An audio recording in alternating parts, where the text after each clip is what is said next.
it feel such a privilege to be playing Queen Elizabeth II?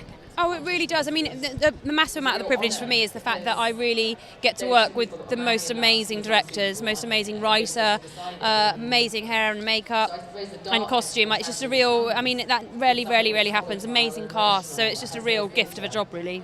And when you're playing somebody who is so loved still, was there a massive responsibility for you? Was there something that you learnt about her that you didn't expect? Oh, I learnt so much. I learnt so much about her as a person and having, not just believing what you're sold and not believing, what's there in front of you.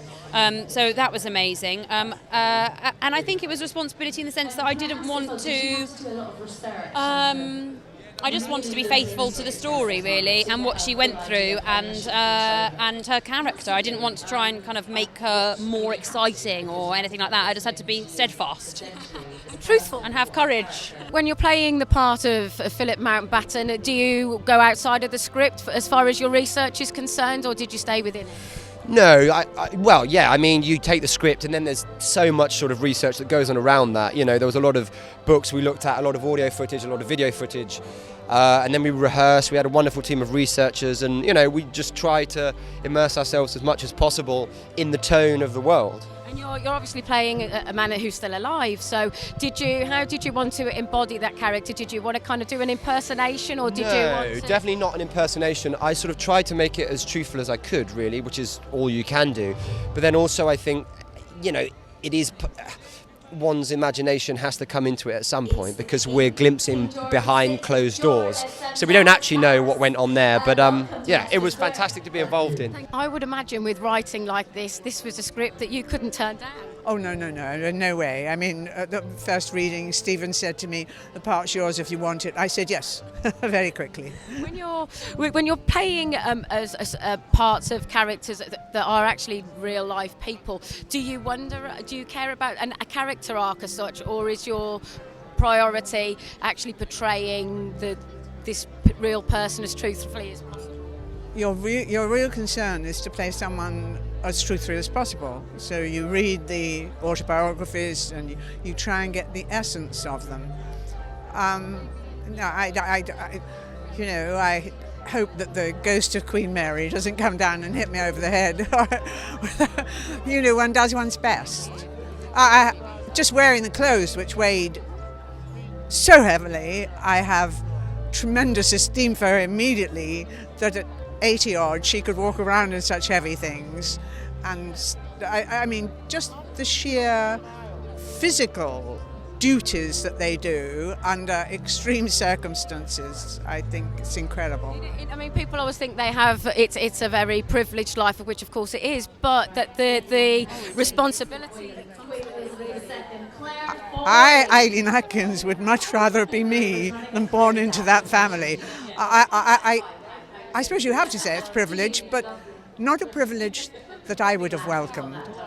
I think it must be... I think it's very hard.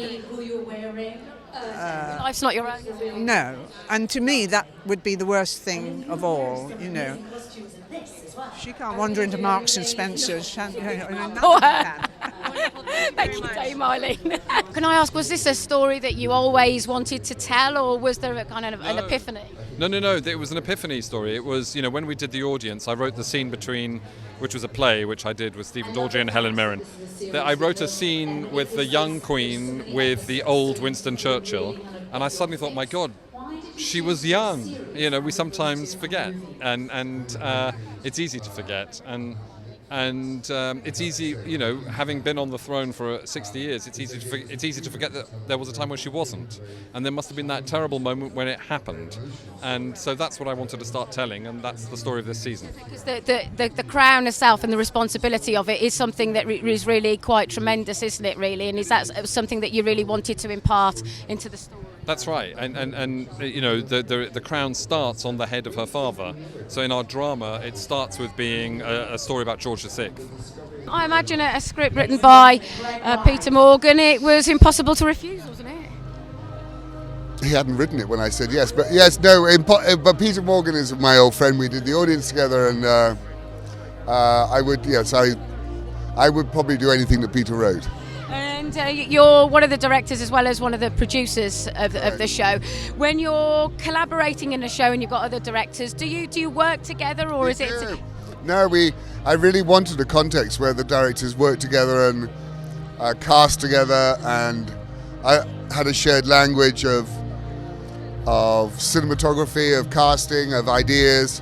So it's been a very collaborative experience for all the directors, and I have to say for the cast as well, which is why we're so close and why it feels like an old theatre company of the old. Do you know what I mean? It just feels like a rep company from the 1960s, where we're a very close company.